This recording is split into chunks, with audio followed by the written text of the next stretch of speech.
La selva tropical amazónica es la más grande del mundo. Se ubica al sur del continente americano y se extiende por 9 países, aunque la mayor parte de su territorio se encuentra en Brasil, Perú y Bolivia. El reciente récord de incendios forestales tiene a las miradas del planeta puestas en la región, no solo porque se trata del pulmón de la Tierra, pues produce cerca del 20% del oxígeno mundial, sino por las repercusiones sobre el calentamiento global. Solo en Brasil se han producido más de 75.000 incendios este año, según el Instituto Nacional de Investigaciones Espaciales. En tanto, los incendios se propagan también por la región del Chaco en Paraguay y el norte de Bolivia. El humo provocado por el fuego en las distintas partes del Amazonas es visible desde el espacio. Con la temporada más cálida del año en puertas en el hemisferio sur, la pregunta que surge es, ¿cómo se puede hacer para controlar tanto fuego?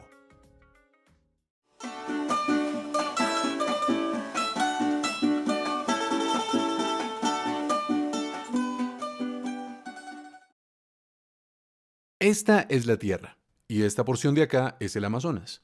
Aunque parece una porción pequeña en relación con el resto del planeta, lo cierto es que cumple un papel enorme para la vida por su participación en el ciclo del agua y en la regulación de la temperatura. Vamos a hablar sobre esto y del papel que tiene la vida animal para ver la importancia de garantizar la conectividad entre la cordillera de los Andes, la Amazonía y el Océano Atlántico. Una metáfora muy usual para referirse a la selva del Amazonas es la del pulmón, por su intercambio de oxígeno y dióxido de carbono con la atmósfera, algo fundamental para que todos podamos respirar. Sin embargo, la selva va mucho más lejos, tanto así que sin ella gran parte de América del Sur sería un desierto. ¿Pero por qué? Empecemos por señalar que el agua se acumula sobre todo en los océanos, y si bien el calor del sol la evapora y la sube por los aires, es necesario que el viento empuje el vapor tierra adentro. De otro modo, el agua no llegaría a los continentes, moriría la vegetación y se secarían grandes extensiones. La manera como el Amazonas entra en juego acá es complementando la labor de los vientos alisios, ayudando a atraer el aire y reteniendo el agua en tierra. Esta es una hipótesis fascinante. Según ella, los bosques son también responsables de los vientos porque la transpiración de los árboles genera un vapor que cuando se enfría se condensa. La condensación disminuye la presión del aire y entonces se crean vacíos que succionan aire de los océanos hacia el continente. Este proceso, realizado a la escala de 600.000 millones de árboles que hay en el Amazonas, produce fuertes vientos de aire húmedo, casi como ríos voladores provenientes del Atlántico. Y así se generan las nubes y la lluvia que hidrata el continente. Ahora, dentro del continente aparecen los Andes. Ellos reciben el agua que traen los vientos, ayudan a retenerla con su vegetación y la distribuyen por toda la tierra con los ríos. Y los ríos llevan el agua de vuelta al Océano Atlántico para que el proceso se repita.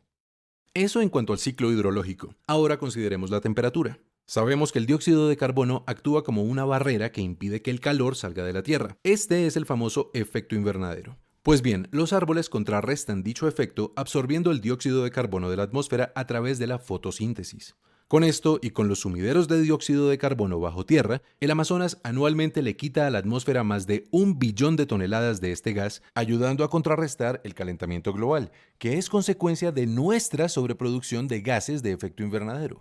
Por otro lado, el Amazonas también regula la temperatura creando nubes, pues las nubes, especialmente las que son bien blancas, reflejan la luz del sol, y así impiden que llegue hasta el suelo y nos caliente en exceso. El bosque frondoso del Amazonas guarda bajo sus raíces grandes cantidades de agua, y entonces, a través de la evaporación y la transpiración de las plantas, genera 7 veces más vapor que el océano, es decir, muchas más nubes que reflejan más luz solar. En resumen, regular la cantidad de oxígeno y de dióxido de carbono, mantener la temperatura dentro de ciertos rangos y participar en el ciclo del agua generando los vientos y reteniendo el agua en la tierra son algunas de las funciones que la Amazonía realiza de manera integrada con el Océano Atlántico y con la cordillera de los Andes. Sin embargo, todavía no tenemos la imagen completa. ¿Qué nos puede faltar? Nada más y nada menos que la vida animal. Todos hemos oído, por ejemplo, de la importancia de las aves para diseminar las semillas de los árboles, pero cada animal, cada planta, cada insecto, también los hongos y los minerales, todos realmente cumplen un papel importante en los procesos físicos, químicos y biológicos de la Tierra. Porque pensando desde una perspectiva más amplia, la Tierra es un solo sistema, un organismo que se regula a sí mismo. Cada entidad que la habita es entonces una parte del engranaje completo, del gran organismo planetario. Y por eso, de la participación de cada uno, depende la resiliencia del todo. Los animales hacen una contribución notoria con sus posibilidades de desplazamiento y con sus metabolismos, pero hay un animal bastante particular, capaz de transformar de maneras nunca antes vistas la Tierra: el hombre. El mundo está poblado por distintas culturas con prácticas y creencias diversas. Los indígenas del Amazonas y también el hombre occidental son grupos humanos que, como todos, hacen parte del gran organismo planetario. Pero las prácticas y las creencias de estos dos grupos suponen relaciones muy distintas entre ellos y el resto de la naturaleza.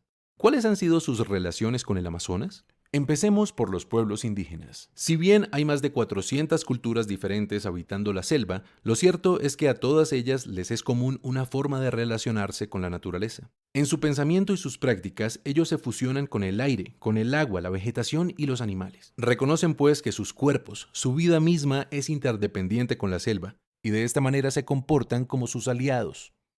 Son miles de años de relación entre el Amazonas y los pueblos indígenas en los que la vida ha sido perfectamente sostenible con toda su diversidad. Y sería un error suponer que lo logran porque no transforman la naturaleza. Hay evidencia de que una décima parte de la tierra alta del Amazonas fue suelo fértil creado por ellos para ser aprovechado. Se sabe también que han afectado la selección de especies por su utilidad en la alimentación y los rituales. Y en todo caso, llegaron a ser millones de personas habitando el bosque. ¿Cómo han logrado ese equilibrio? Con conocimiento.